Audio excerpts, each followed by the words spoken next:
One of the things we've learned so far when talking about serialism and atonality is that restrictions were starting to become more the norm for composers to place upon performers. With chance music, it seems to take the opposite direction. It seems to give composers and performers more options for creativity. You'll notice in many of the works we study this semester that the composers are becoming increasingly precise in their instructions to performers, whereas in Bach's time, and even Mozart, many of these instructions were not prevalent. And there's a lot of reasons for that, which we're going to get into over the course of this lecture. Minimalism, on the other hand, in contrast to chance music, seems to provide an answer to chance music. With chance music, a lot of the decisions are left to the performer, and the composer would create disparate materials that would be put together for a performance that the performer would then have to organize in a way that made sense. With minimalism, the materials have been reduced greatly to the point where we have very little development, and when we do have development, it tends to be short-lived. One thing I will say before getting into this lecture is that while chance music may seem to be built largely on a form of improvisation, it's really not. Chance music is still based very much on this concept of controlling the composition. In the 20th and 21st century, we have a less uniform approach to composing music. And because of that, the rules and guidelines that apply to the performance of one piece may not translate to another piece by the same composer or a different composer. Because of that, instructions tend to become more detailed, because a performer has never seen a new work performed by a modern composer. And since the variety is so great with modern compositions, composers feel a need to provide some instructions to performers. So while some may think that this increase in instruction limits creativity on the part of the performer, I find it's better to view it as instructions for allowing the performer to get a better performance of the work. It's still up to the performer to interpret and create a unique performance or a performance that resonates with them, but the composer has to go to extreme efforts to make it possible for the performer to understand the basic underlying mechanisms, because it's not always obvious on first glance. So we're going to be talking about the difference between composing chance music and performing chance music. We're going to talk about a concept known as indeterminancy. We're going to be talking about the difference between graphic and text-based scores. Then we'll get into minimalism, and then I'll just talk a little bit about what comes after minimalism, and that will conclude the subject matter in this course. So there's an interesting balance between chance music and the restrictions that are placed on chance music. On one hand, you have music that seems to be somewhat arbitrarily presented to the performer so that they have to determine how to arrange the music and perform it in a way that makes sense for them. On the other hand, there are extreme restrictions that seem to take the choice away from the performer. This may seem like a contradiction at first, but upon further inspection, we learned that chance music requires some of these restrictions to ensure that the music has some form and some logic to it. So the 20th century saw a rise in restriction that was balanced by freedom of choice for the performer. So while the compositions may seem to be still composed by the composer, the choices that the performer uses to actually perform the compositions are less strict. As an example, which I talked about in the introduction, many works by Bach contain no performance indicators, but they have a homogeneous style of music. So these indicators were often implied by the culture, by past performances, and by the numerous works that Bach and other composers created. We know how to perform Mozart because Mozart typically writes in the same style with each new piece, just as an example. So modern music has less of a centralized style, which makes it increasingly important to add performance indicators to let the performer know how to compose the music. Without these performance indicators, it's very difficult to know what the intent of the composer was, and you can't interpret a piece unless you understand first what the composer was trying to achieve. Simply playing the notes isn't enough as a performer. You also have to be able to interpret and create your own unique performance of a work. Some theorists will make a distinction between the terms indeterminancy and aleatory music, but these terms both refer to a type of chance music. I'm not going to get into the differences between these two terms because for the most part we consider them all types of chance music, and this is sort of an overview and a review, so it's not really necessary to get into the idiosyncrasies where some composers may view a piece as indeterminate and others may call it aleatory. But that is something that you can certainly study on your own if you're interested. So historically, interpretation has been left up to the performer, and they interpret the music based on the standard conventions of the time. So based on this, you may assume that composers of chance music logically feel that they should be less involved in the process of composing. And that's sort of what has happened with chance music. Composers have reached a point where if they're willing to trust the performer with interpretation, then they're also willing to trust the performer with certain aspects of the compositional process. So that brings us to this broad category of experimental music, where you essentially have chance in composition, and you also have chance in performance. So no two performances will be exactly the same.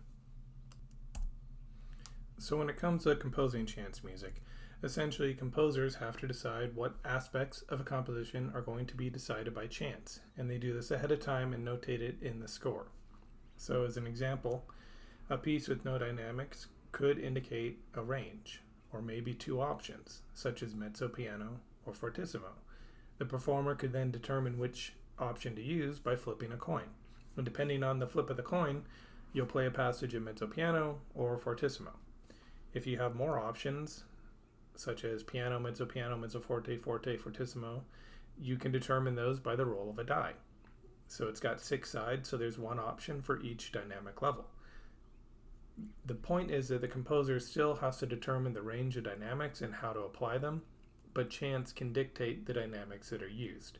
And there's a lot of pieces that actually make use of this type of chance music. One composer you've likely heard about is John Cage. He's one of the most important composers of chance music. A few works which you should consider include Imaginary Landscape No. 4. This piece uses 12 radios and 2 performers per radios. And when we're talking about radios, we're talking about those handheld radios that detect an actual frequency and then play either static or a radio channel based on where you actually tune the radio. Something that's not maybe as common now, but it was notated on a traditional score with 12 staves. So the score uses precise notation, but chance exists in the performance because the radios have different signals in each performance.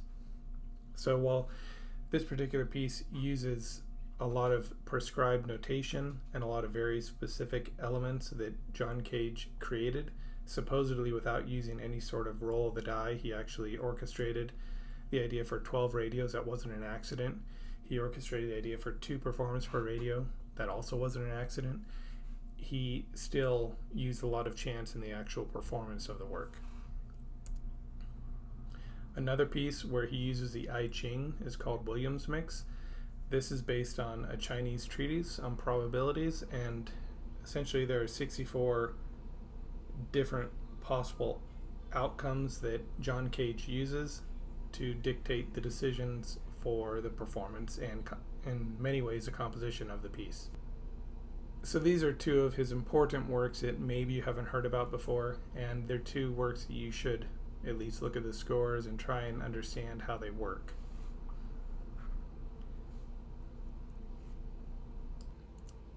When talking about computers and how they are used in chance music, composers will often use computers because they can create a seemingly random connection with information that the composer actually creates ahead of time, and then it can draw from this information to dictate the variables for a piece.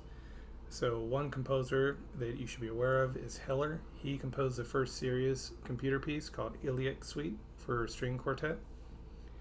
Xenakis is another one, and he refers to any of his computer music as stochastic music. And these are just two examples of how composers can use computer music to actually create chants in their compositions. When it comes to choices and performance, there are any number of options that can be determined by the performer, and it's really up to the composer to determine which options should be used. But you can use instrumentation. The performer may decide to use any instrument they want based on the restrictions provided by the composer. Articulations may need to be determined by the performer. You also may need to determine the dynamics, sort of like what I was referring to in the opening slides. Rhythm may be segmented in different ways to allow the performer a choice of particular rhythms to use. So the composer is dictating 5 or 6 rhythms that can be used in a particular section, and the performer gets to choose which rhythm they feel works best for their personal interpretation. You also may dictate the tempo as a composer. So may have a slow versus a fast tempo, which can very dramatically change the interpretation of a piece and the mood of a piece. If you play a piece at adagio, it's going to sound different than the same piece played at presto. So tempo can have a dramatic effect. Pitch may also be used. The composer may dictate particular notes to use, or a particular octave register, or any other aspect related to pitch, and the performer can choose from several different options to determine how the piece should be performed. And the final one, which is a little bit more complicated in some ways, is form, where the composer will dictate particular elements that should exist in each aspect of the form, and that will help to dictate the form. So if 3 melodic ideas are reserved for the first section of a piece, maybe there will be 3 additional ideas that are complementary or contrasting to the initial ideas, and that will help to determine the form because the nature of the melodic material changes. Often a composer won't just choose one of these elements to create chants with, they'll combine several of them in unique ways. And the idea of using different instrumentation for a performance isn't really a new concept. It goes as far back as Bach. His Art of the Fugue from 1750 is a famous example where the performer can determine the medium, number of performers, or both aspects of the piece. So this concept of leaving instrumentation up to the performers is not really a new concept. In a lot of Baroque pieces, the instrumentation didn't really matter. It was more about what performers were currently available to perform the parts, and then the performer would just transpose or put the part into a register that made the most sense for their particular instrument that they chose. So when talking about interdeterminancy, we're really talking about the same aspects that a performer can choose based on their own personal preferences. So we talked about instrumentation. That's where the performer is really allowed to choose whatever instruments they want to use. As long as the instruments are capable of performing the notated music, then if a composer leaves that up to the performer, they are allowed to go with whatever options they have available or they feel will provide the best interpretation of the work. When it comes to articulations and dynamics, this has been something that's been developing for a long time. If you look at a work by Bach, there are barely any articulation or dynamic indicators. You look at a piece by Mozart, maybe there's a few more. Beethoven tends to include even more articulations and dynamic markings. By the time we get to Schoenberg, Berg, Webern, the Second Viennese School, we have specifically notated articulations and dynamics. So it becomes something that is used throughout the piece and at a very high level.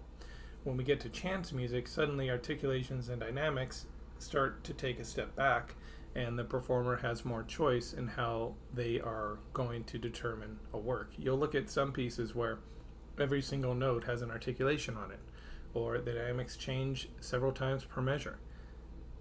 And in some ways, a lot of performers view this as a bit of an overload. So in response to that, chance music allows more choice, again, as in the past, by the performer.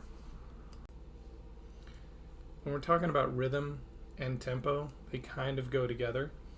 And this can be handled in numerous different ways. You may have a tempo that simply says as fast as possible, or you may have something that says as slow as manageable, or something similar to that. You can leave rhythm up to the performer by only providing the note heads and then allowing the performer to determine the rhythm. So there's no rhythm actually specified at all, just pitches. And we can also use that concept known as proportional notation that I talked about in previous lectures, where the spacing of the notes on the page actually indicates how to perform it. So with proportional notation, it doesn't really indicate the exact rhythm, but it'll let you know that this note in the series should be played twice as long as the next note, and it's based on how much space is given between each note. When it comes to pitch, we can indicate pitch indeterminacy by indicating to the performer to play the highest note they can on the instrument. And that may vary depending on the performer. If you have a trumpet player, they may play a double C. If you have an oboe player, they may have a different pitch. If you have a piano, obviously it's going to be the highest note on the particular piano you're using. So it really depends on what the performer is capable of and what the instrument is capable of. You might also have the opposite indicator to play the lowest pitch as possible. And these are just some examples of how pitch can be used in indeterminacy. Something that a lot of modern composers do even now when they're determining the shape of their piece is they may use a contour. They may draw a simple line that, similar to a mountain range, that indicates the highs and lows in the melody, and then the performer will have to determine the actual pitches to use. A modern composer now who wants to use specific pitches might still do that, where they draw this mountain range and then they notate the pitches at a later point. It may just be a simple draft of a composition to get the overall idea for, or the overall form for the melody and how it's going to rise and fall. On the other end, a performer may have no contour indicated, and they may actually have to make up the notes as well. So there are a lot of options for using pitch as a form of indeterminacy. When it comes to form, there's actually two terms that you should know about. Open form or mobile form, they actually mean the same thing. This is when the composer will provide the various sections, but then the performer or the conductor will actually have to choose the order in which the sections will be performed. And I mean, you can use, if there's 6 sections, you could use a die to actually determine which section goes first, or you can put them in the order that makes the most sense for what you're trying to achieve as a performer. So this idea of open form is something that's new to the 21st century. There's another option which never really caught on called free improvisation. This is where nothing is specified. So the performer is essentially able to just improvise during certain sections of a piece. It never really caught on, but there are some composers that still push this, and usually when it's free improvisation, it's a composer who also performs their own music. One example of that would be John Zorn. He writes a lot of music and then he performs it. So free improvisation never really caught on because it leaves too much up to the performer, I believe at least, and the performer needs at least some indication on how to perform a work. and what pitch materials to use. Otherwise, there are just too many variables, and at that point they become composers. Graphic scores can often be very difficult for a performer to perform, and it may take a lot of practice and thinking about the score in order to create an effective performance. They may be very complex and provide little information to the performer. One example is Martin Bartlett's piece. It basically consists of a series of dots of varying sizes. The larger the dot, the louder the note should be played. And there's nothing else indicated. The dots appear in a horizontal timeline, so that does give some indication to how long the piece should be performed and when the various dynamics should be employed. But there are no other elements specified. There's no pitch, there's no rhythm, there's no form, there's no instrument. It's completely up to the performer or performers to provide all of that information. And in a piece like this, it may make more sense to use non-pitch based instruments and just play them at various dynamic levels and with various articulations, maybe dependent on the size of the dots. If a performer were to try and play a piece like this on piano, it could be very difficult because the performer would actually have to create the individual pitch elements to be used for the piece. So it really provides a framework for the performer to, in many ways, compose their own work. And the only aspect that this particular piece provides is dynamics. There's other pieces that simply indicate when a section should be repeated, and there's no other information provided. It'll simply say, create an idea and play it for 5 measures, and then go on to a new idea, which kind of leads us into the concept of text-based compositions. With text-based scores, the performance indicators are given to performers in a list. 2 examples that you should look up include Wolf, a composer with last name Wolf, called Prose Collection, and Stockhausen, for Times to Come. So Christian Wolf's piece uses a list that tells you simply what to do in each step. And the same thing happens with a Stockhausen piece. So an example of this might be, as in the Wolf piece, the first instruction is to play, make sounds in short bursts. And that's all he tells you to do. When you look at these particular compositions, notice how all the instructions are listed in almost prose format, like poetry. And the performer simply has to use these instructions to create the structure for a piece. So, as a very simple example, you might have a piece that tells the flute player to play in the highest portion of their range unrestrained. And then, once the flute player finishes, the next line might tell them to have an oboe player to play in a very constrained fashion, using slow, undulating rhythms. So it may be very general in nature, but the point is to give the performer a lot of options and to create the compositions on their own or as a group.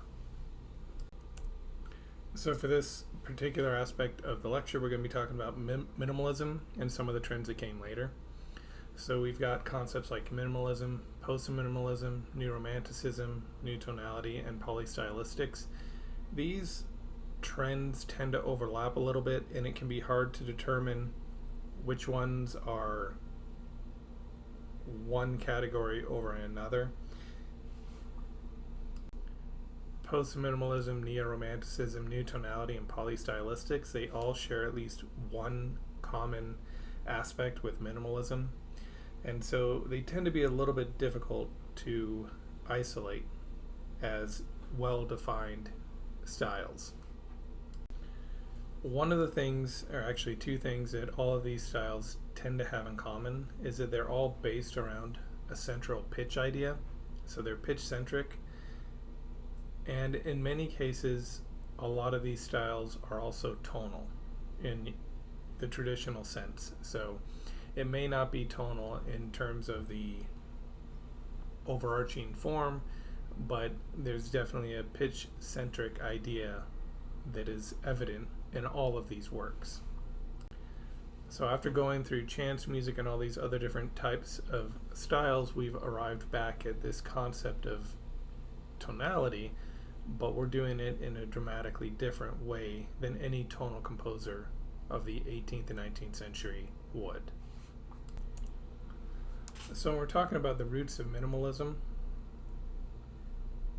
it can be traced back to composers like Cage and Feldman from the late 1950s, but one of our most important composers, one of the early composers, is Terry Riley, which I'll talk about in just a moment.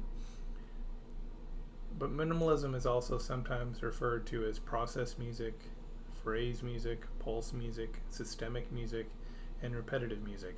So these are all terms that if you come across, they tend to refer to the concept of minimalism.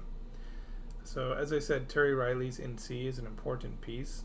It consists of 53 short figures, and the figures should be performed in order. So there's more than one performer that will perform this piece, and the performer gets to determine how many times they want to repeat each figure, with one notable instruction, which is that the performer has an obligation to somehow contribute to the overall sound of the ensemble. So a performer shouldn't simply go through all 53 figures without paying attention to what other performers are doing. So what this means is that one performer may get to the final figure before others, and that's okay. It's just that the performers should work together as an ensemble and communicate. And these 53 short figures gives them a structure that they can use to create the piece as a whole.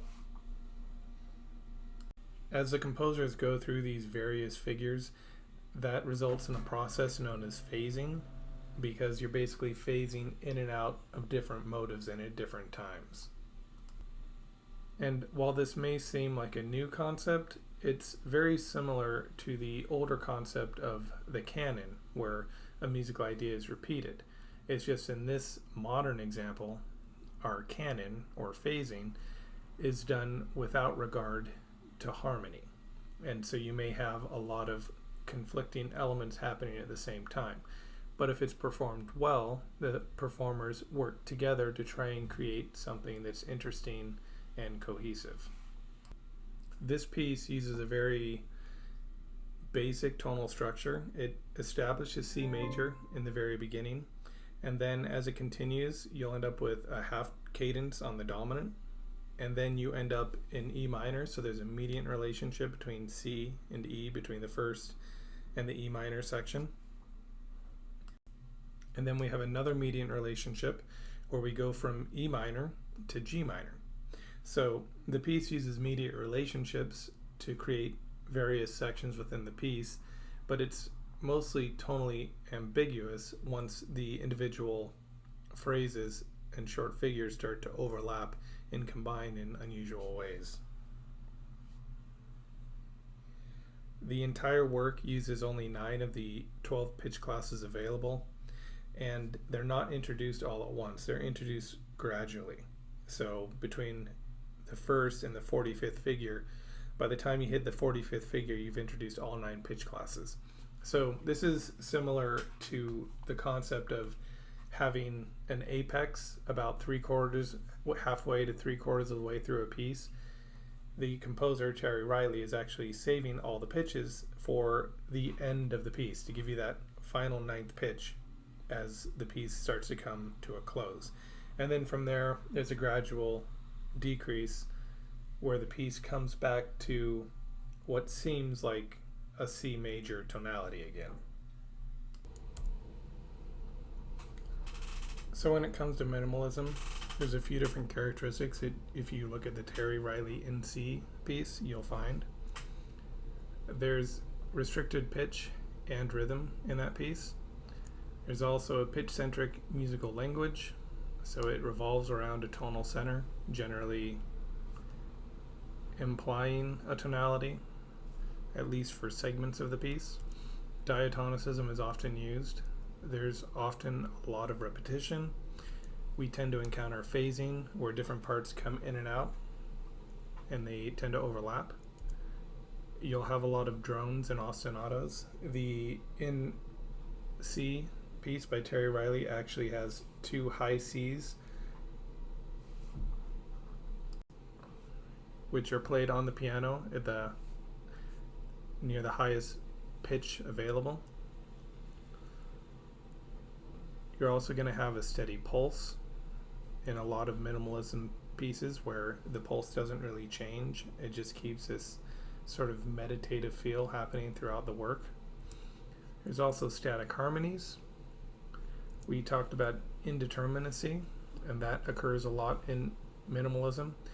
And because of all these aspects, the duration of these pieces tends to be very long. So they're long, sort of meditative pieces that slowly repeat the same materials over and over again. It wouldn't necessarily be right to say that minimalist pieces develop because they are more static in nature.